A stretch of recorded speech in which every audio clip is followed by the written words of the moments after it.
It's Saturday, July 16th, 2022. I'm TC Kirkham, and this is the Kirkham Report.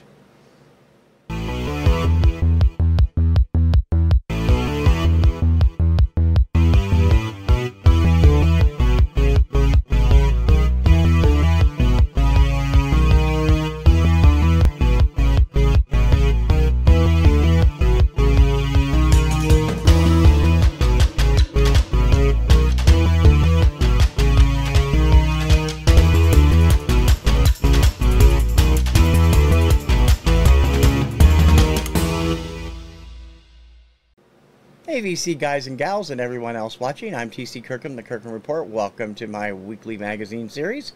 Hope you enjoy what I have to say. Going to be a lot on this week's show, a few odds and ends, a personal request for some help finding some stuff, and a few other things. But let's get things started and stop the ball from rolling before it gets going with this week's cover story.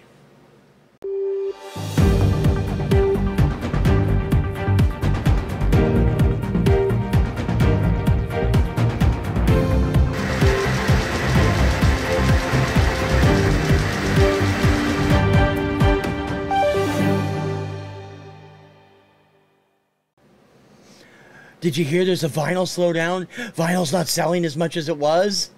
Oh my God, everything's gonna come screeching to a halt. Please.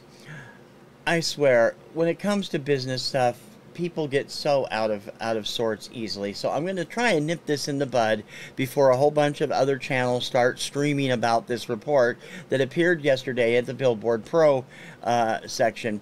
The headline read, streams rise 12.4% in first half of 2022 as vinyl growth stalls and CDs decline.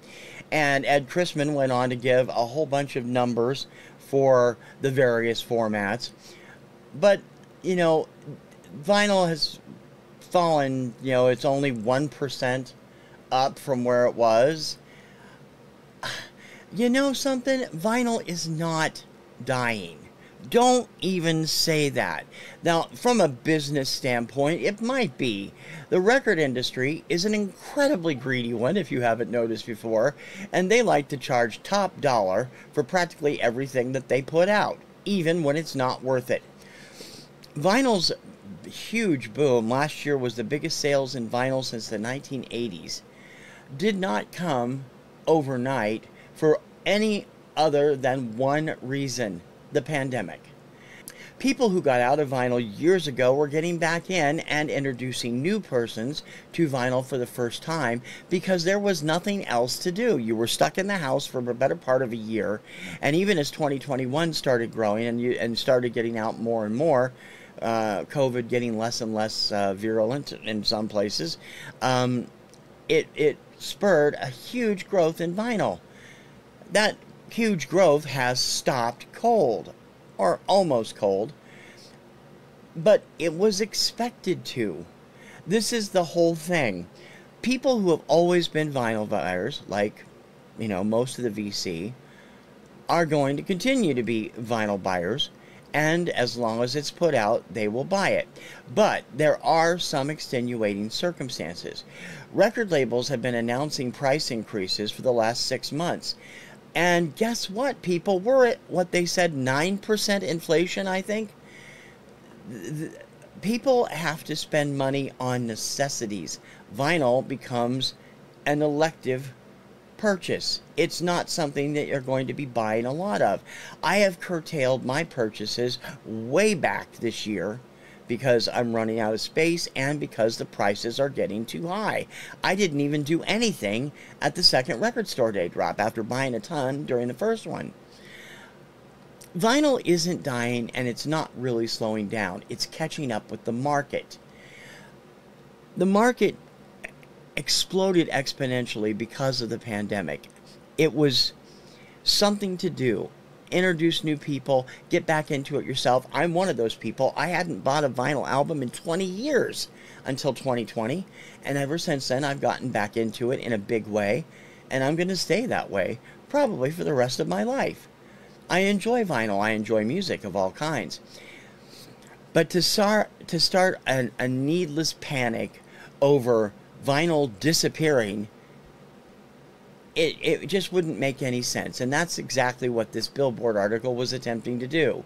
Vinyl is not going away. Yes, it's going to slow down because there are still pressing plant issue problems.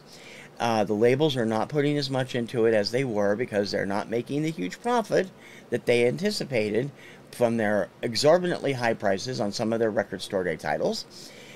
But most vinyl will still be out there. This isn't something that you have to worry about a lot. It's going to be there. You're going to have a chance to buy it. And if you don't have a chance to buy it now, you can get it in the aftermarket, probably for not much more than a 10% markup, if that, in most cases. Most of what I bought over the last few years has been used. I've bought new stuff too, but most of it has been used, and it's been fairly cheap. I've been able to double my collection in over about a year and a half for that reason. Don't kid yourself into thinking that the boom is over, that record stores are going to start collapsing again. They're not. People have gone and found how much it means to go through a record store and to go through physical media and to go and talk to the people that work there. The prices are going to be high and people are going to be making selective choices, but that doesn't mean they're going to stop buying altogether. If you find the right album and you have a right price for it, chances are good a collector will probably pick it up. Steve Carlson is always talking about stuff like that. So are some of the other collectors in the VC.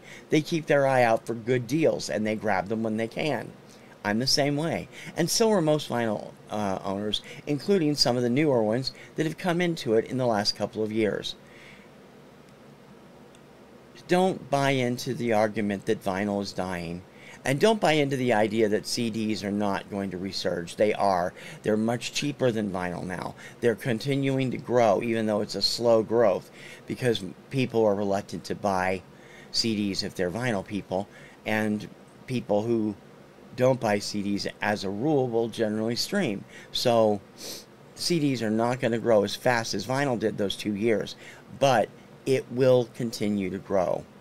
Don't give up hope on this particular hobby, because vinyl is here to stay. It is not going away. It's going to slow down a bit, and it might become a little painful for your pocketbook in the next year. But despite what they say, that's the record companies telling you that you're not paying enough for what you get. And that's poppycock. And that's the cover story.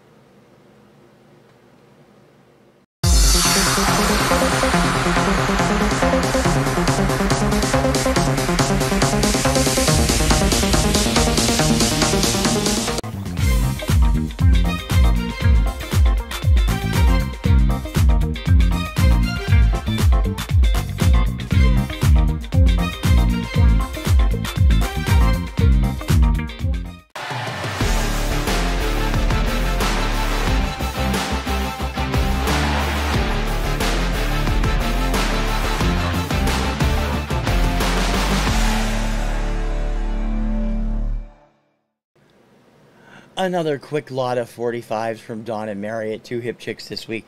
I didn't buy anything at this week's auction, so I won't have any 45s next week. No 45s next week? 20 45s, most of which I don't have. There are a few titles I did, and some of these I've never heard of, and I can't wait to hear them. I haven't listened to them yet, obviously, because I just got them on Thursday. But going to be fun to go through them with you, as it always is. From the 1970s, I didn't even know there was a remake of this, and I don't even know who this artist is. On Bell Records, Johnny T. Angel and Tell Laura I Love Her. Now, I'm assuming, perhaps incorrectly, because of the songwriters, this may not be what I'm thinking of, the Tell Laura I Love Her. You know, I don't know if that's going to be it or not. We'll see. From the 1960s, Tears for Souvenirs by Ken Dodd. I do not know this. Classic Liberty label. On Chelsea, I have always loved the label Chelsea had out in the 70s. This is Get Dancin' from Discotheques and the Sextettes. Love that. It's one of the most colorful labels ever created. There's another one that has red and pink in it that I love too.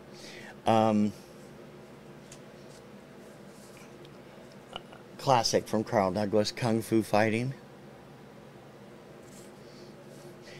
And surprisingly, I did not have that. I only have that on a K-Tel album. Put on the Ritz, Taco, have that. Love that. If you've only heard this song by Taco, you need to find his other stuff.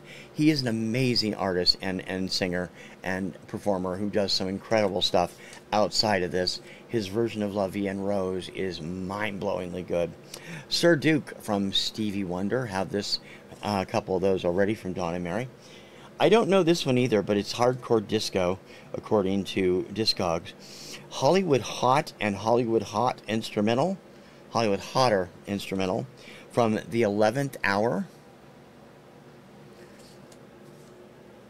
I bet Barry White's connected to them since he's on 20th Century. Wham! Wake Me Up Before You Go Go. Everybody's got that.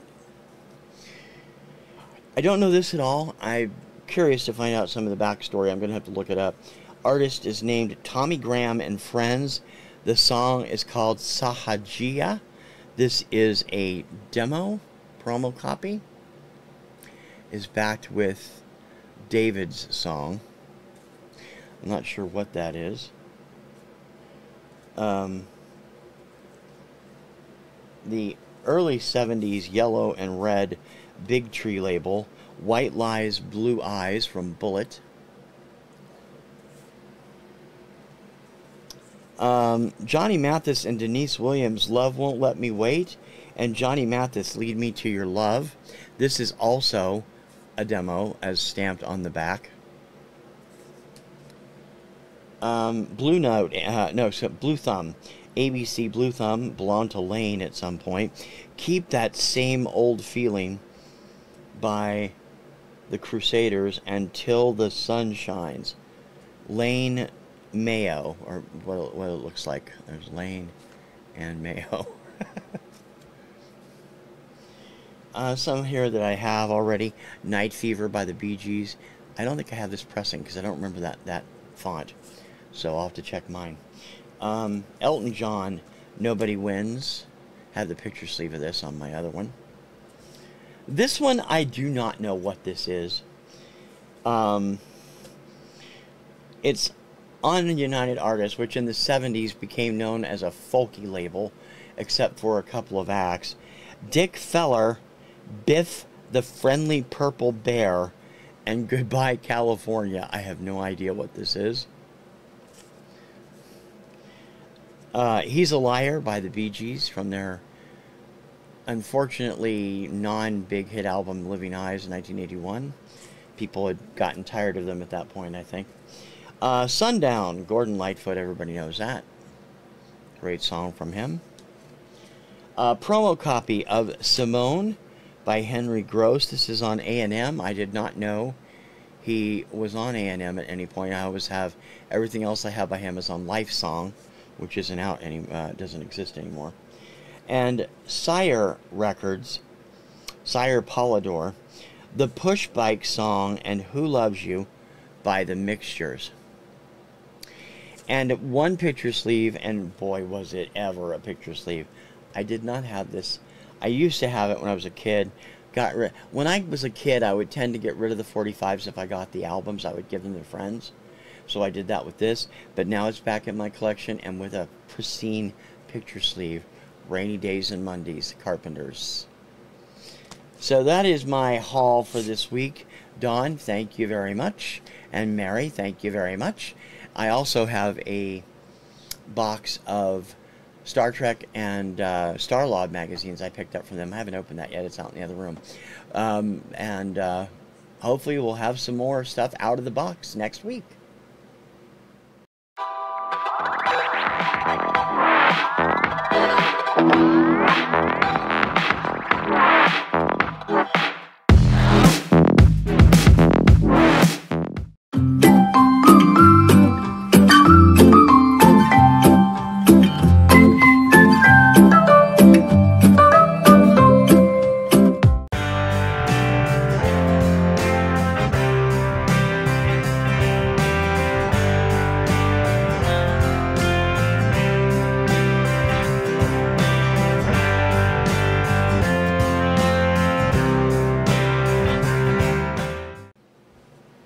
Did you think all the Eurovision talk was over?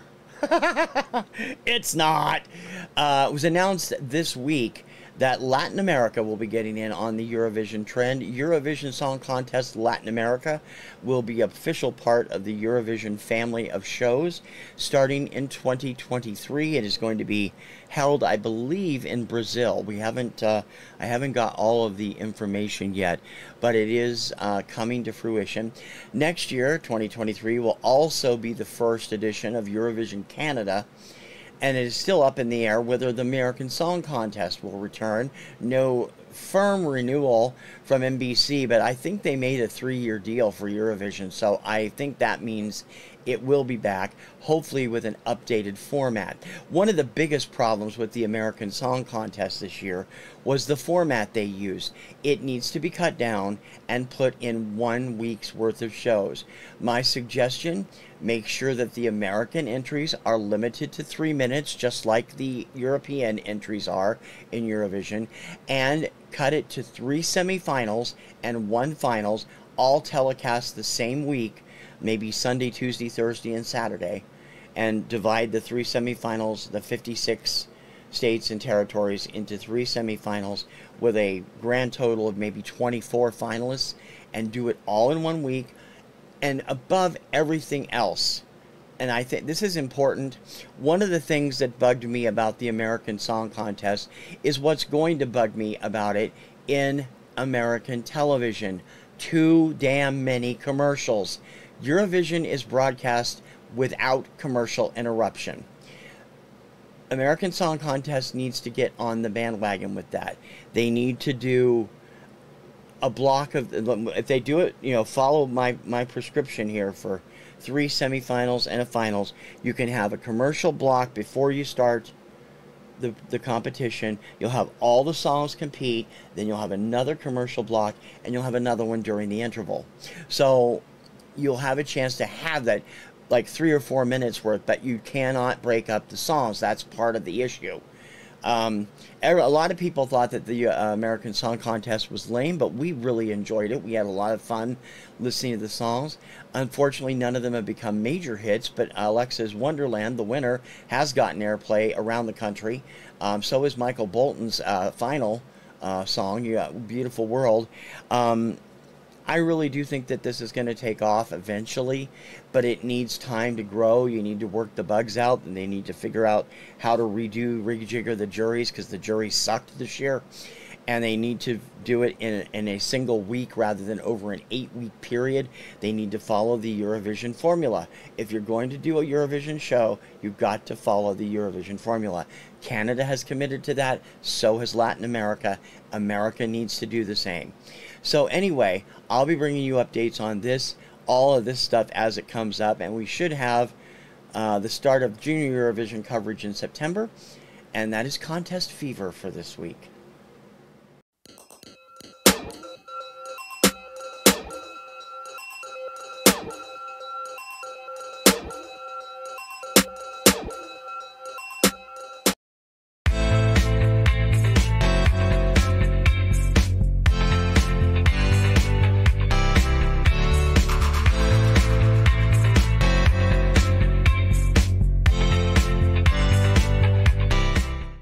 For those of you who may not noticed yet, I launched my Push to 200 subscribers contest last Sunday, and it's running through August 13th or 14th, I forget which.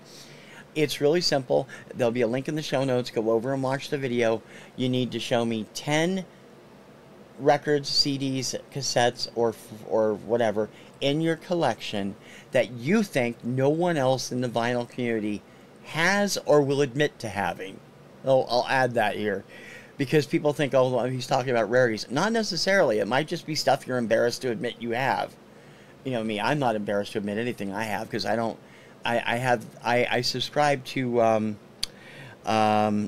Retro Spin Vinyl, former Mike of Retro Spin Vinyl's theory. If you like it, why is it a guilty pleasure? It's a pleasure. It's not guilty. So I don't have any guilt from this at all. There's great prizes available, and if you haven't entered yet, please do. and there are a couple of extra bonuses you can get extra entries for. So go watch that video. It was put up last Sunday. And thank you to those of you who have entered, who have said you're going to enter. I have one entry so far, and I'm expecting a couple more from people who have commented. And I hope that you will join them, because it's a fun way to discover something new about your fellow vinyl community members and win some great prizes. TC's, the Kirkham Report, TKR VideoCentral's push to 200 subscribers. Please enter.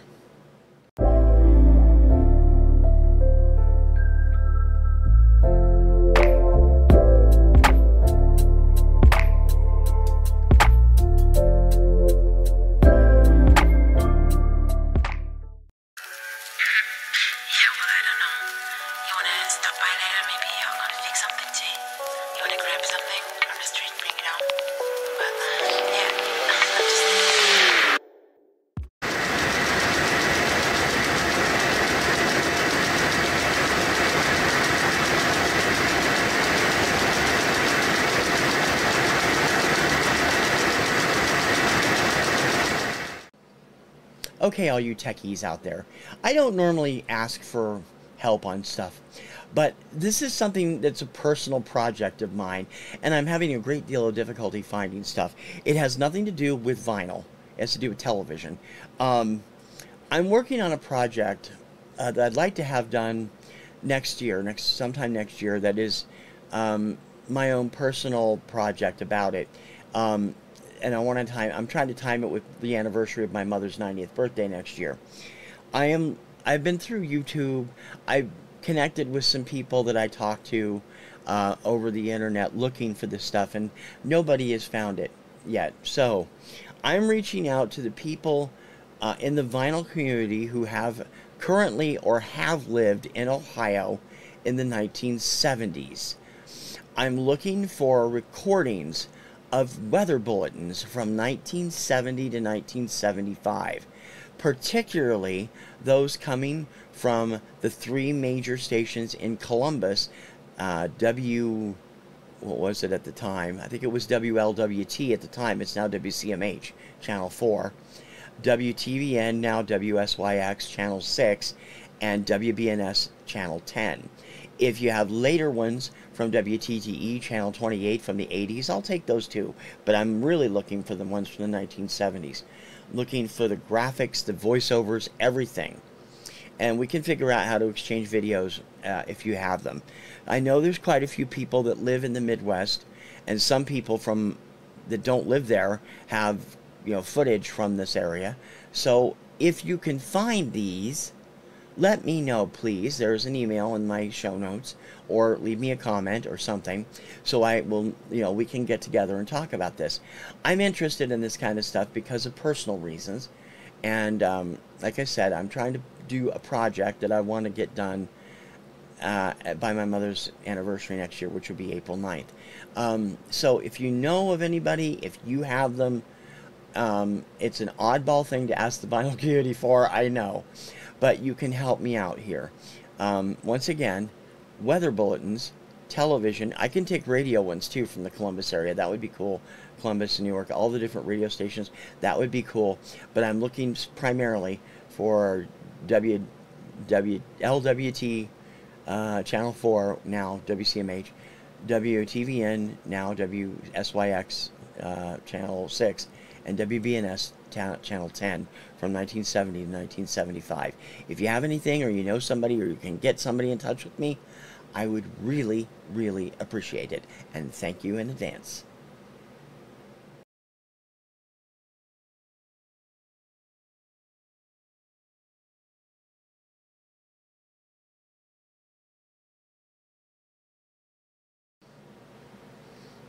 That's going to do it for this week's show. I hope that you enjoyed it, and I hope you will continue to take a look at what I have to offer and help me land a few new subscribers by going to that contest and doing it. Thank you for watching, and I appreciate your support here. I hope that you will continue to check out all my other programs, Influencers on Tuesdays and Rank This on Thursdays, both at 4 o'clock. On the weekends, there is Kirkham Report on Saturday, Retro Pop Countdown on Sunday, also both at 4 o'clock Eastern, and daily, Monday through Friday at 11 a.m., TC's Obscuria Vaults, where I pull out some really crazy stuff and throw some great factoids up, and I get so many comments on those, and it's so much fun to do. I have a survey going on right now about Obscuria, so if you're watching those, please go to the Obscuria's SurveyMonkey link and take the survey, because the more I learn about what you like and don't like about Obscuria, the better I can fine-tune it, and I would definitely appreciate your input. So thank you in advance, and I hope that you'll enter my push to 200 subscribers contest, and that you'll spread the word. Don't forget to like and subscribe if you haven't done so already. If you have, thank you, and pass the word on to others. And please, don't forget to leave a comment for me. I love hearing from my watchers, my viewers, my listeners, and everything else. I'm enjoying it immensely, and this is what I love to do. I hope that you will continue to support me in all that I offer. I'll be offering up some new stuff over the next few months, and I also will be offering up some old stuff for the first time on this channel shortly. And don't forget to check out my full website, thekirkhamreport.com, where you have access to all my weekly charts over the years, general news, a large Eurovision section, and more. It's a lot of fun. I don't get to write over there as much as I'd like to, but I do try to keep up with it. And recordstorerewind.com is not dormant. I'm sorry, I still haven't got it done. I've had a bunch of issues, doctor's appointments this last 2 or 3 weeks going on. I told you a little bit about it last week. I had another couple this week. I am getting to it, and it is getting ready, and I will have the bulk of what I want to do up by the end of this month. So please keep checking recordstorerewind.com, and please contribute. This won't work without your help telling us about the record stores you visited in the past and the ones you visit now. recordstorerewind.com.